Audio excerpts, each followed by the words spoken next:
Corona संक्रमण हर दिन लगातार बढ़ता जा रहा है। पिछले 24 घंटे में भारत में 3,46,786 नए मामले दर्ज किए गए हैं और 2,624 लोगों की जान गई है। केंद्रीय स्वास्थ्य मंत्रालय द्वारा जारी किए गए आंकड़ों के मुताबिक 2,19,838 मरीज ठीक भी हुए हैं। अब तक देश में कुल संक्रमितों का आंकड़ा 1,66,10,481 पहुंच चुका है, जिसमें एक्टिव मामलों की संख्या 25,52,940 है। वहीं मरने वालों की संख्या 1,79,544 तक पहुंच गई है। आपको बता दें कि पिछले कई दिनों से देश में 3 लाख से ज्यादा मामले दर्ज किए जा रहे हैं। बढ़ते संक्रमण को देखते हुए देश में सख्त प्रतिबंध भी लगाए गए हैं।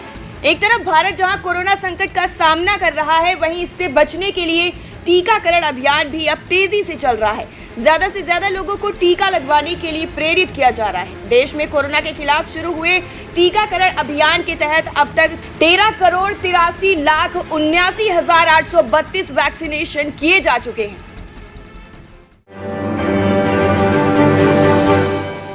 राजधानी लखनऊ में कोरोना वायरस संक्रमण के बढ़ते प्रकोप को देखते हुए शिया धर्म गुरु मौलाना कल्बे जव्वाद ने सरकार के सामने बड़ा प्रस्ताव पेश किया है। मौलाना ने लखनऊ के बड़ा इमामबाड़ा को कोविड अस्पताल के रूप में परिवर्तित करने की पेशकश की है। आपको बता दें कि मौलाना कल्बे जव्वाद ने प्रदेश की योगी आदित्यनाथ सरकार से लखनऊ के तारीखी बड़े इमामबाड़े को कोविड अस्पताल बनाने की पेशकश की है। मौलाना जव्वाद ने कहा है कि ये तो इबादत गाह है, लेकिन इंसान की जान बचाने से बड़ी कोई इबादत गाह नहीं। अगर सरकार को लगता है कि कोविड अस्पताल बनाने के लिए इसका उपयोग हो सकता है तो वो इसका उपयोग कर सकते हैं। मौलाना का कहना है कि बड़े इमामबाड़े का प्रांगण काफी ज्यादा बड़ा है और यहाँ पर 1000 बेड कोविड अस्पताल बड़े आराम से बन सकती है। ये मेडिकल यूनिवर्सिटी के भी बहुत ज्यादा करीब है। मुख्य सड़क पर होने के कारण आवागमन भी बहुत ही आसानी से हो सकता है। मौलाना जव्वाद ने कहा है कि सरकार के हमारे इस प्रस्ताव को स्वीकार करने में जरा सा भी संकोच नहीं करना चाहिए। ऑक्सीजन की कमी से पंजाब में भी अब हाहाकार मचना शुरू हो गया है। पंजाब के अमृतसर स्थित नीलकंठ अस्पताल में शनिवार सुबह ऑक्सीजन की कमी से 6 लोगों की मौत हो गई। इसके बाद मृतकों के परिजन मौके पर पहुंच गए और उन्होंने अस्पताल प्रबंधन के खिलाफ जमकर भड़ास निकाली। फिलहाल शवों को बाहर लाया जा रहा है। स्वास्थ्य विभाग की टीम का कहना है कि मामले की जांच की जाएगी। एक महिला मरीज के दामाद विक्की ने बताया कि उनकी सास कोरोना से संक्रमित थी। डॉक्टरों ने कल ही उनसे साइन करवा दिए थे। कागज पर लिखा था कि अस्पताल में ऑक्सीजन की कमी है और अगर इसकी कमी की वजह से मरीज को नुकसान पहुंचता है तो इसके लिए अस्पताल प्रबंधन जिम्मेदार नहीं होगा। वहीं इतनी बड़ी घटना के बाद ना तो अभी तक स्वास्थ्य विभाग का कोई अधिकारी यहां पहुंचा है और ना ही प्रशासन अधिकारी।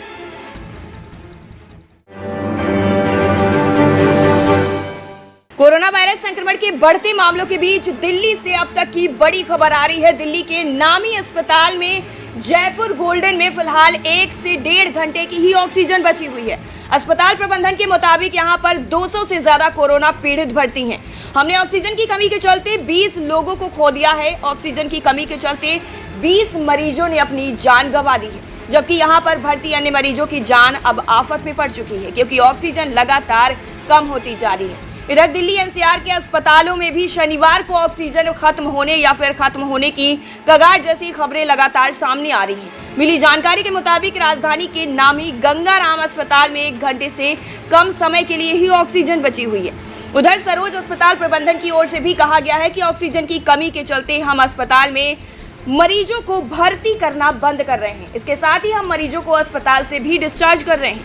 वहीं बंतरा अस्पताल के managing director doctor HPL Gupta ने बताया कि हमें 500 लीटर ऑक्सीजन ही दी गई है, जबकि हमारी मांग 8000 लीटर की थी। अस्पताल में फिलहाल 350 कोरोना के मरीज भर्ती हैं। केंद्रीय स्वास्थ्य मंत्रालय की ओर से शुक्रवार को जानकारी दी गई कि कोरोना संक्रमण से बचाव के लिए देश में लगाई जा रही वैक्सीन को खरीदने की भारत सरकार की कीमत 150 रुपए प्रति डोज ही है। भारत सरकार द्वारा खरीदी गई वैक्सीन की डोज राज्यों को मुफ्त में मुहैया कराई जाती रहेंगी। केंद्र से राज्यों को बिल्कुल मुफ्त वैक्सीन की खुराक मिलना जारी रहेगा। मंत्रालय ने यह भी बताया कि वैक्सीन की खुराक 150 रुपए में सरकार खरीद रही है। देश में इस साल जनवरी से वैक्सीनेशन का अभियान शुरू किया गया और पिछले 24 घंटे में कोरोना वायरस की 29,01,412 वैक्सीन लगाई गई, जिसके बाद कुल वैक्सीनेशन का आंकड़ा 13,83,69,832 तक पहुंच चुका है। इस क्रम में 1 मई से वैक्सीनेशन की तीसरे फेज के तहत 18 साल से अधिक उम्र वालों के लिए वैक्सीन की खुराक उपलब्ध होगी।